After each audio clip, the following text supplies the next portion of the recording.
சம்பளம் கம்மியாக கொடுத்தீங்கன்னா நம்ம படை வீரர்கள் சொங்கியாக தான் வருவாங்க. கரெக்டு தானேங்க? சம்பளம் கம்மி அப்படின்னா சார் நம்ம டீம் மெம்பர்ஸ் எப்படி இருப்பாங்க? அறிவு இல்லாதவங்களாக இருப்பாங்க, யூஸ்லெஸ்ஸாக இருப்பாங்க. அவங்கள்ட்ட எதிர்பார்க்குற ரிசல்ட்டும் மோசமாக தான் இருக்கும். எவ்வளோ சம்பளம் கொடுக்குறோமோ அவ்வளோக்கான அவுட்புட்.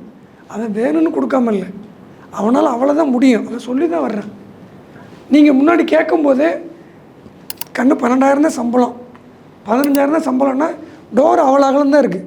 அந்த டோருக்குள்ளே யார் வரலாமோ அவங்க தான் வருவாங்க. இப்போ கூட சம்பளம் எதிர்பார்க்குற அறிவாளிகள் வரவே மாட்டாங்க. இப்போ நம்ம என்ன பண்ணணும்? நல்ல சம்பளம் கொடுக்கணும், நல்ல அறிவாளிகள் எடுக்கணும். அப்படிப்பட்ட ஒரு டீம் நம்ம டீம் வந்து பக்கத்தில் இருந்துச்சுன்னா அந்த டீமை வச்சு நீங்கள் பெரிய கனவு வைக்கலாம். அப்படி இல்லாமல் இருக்க கனவு நம்ம மட்டுமே எவ்வளோ நாள் இந்த கனவுக்காக உழைக்கிறது.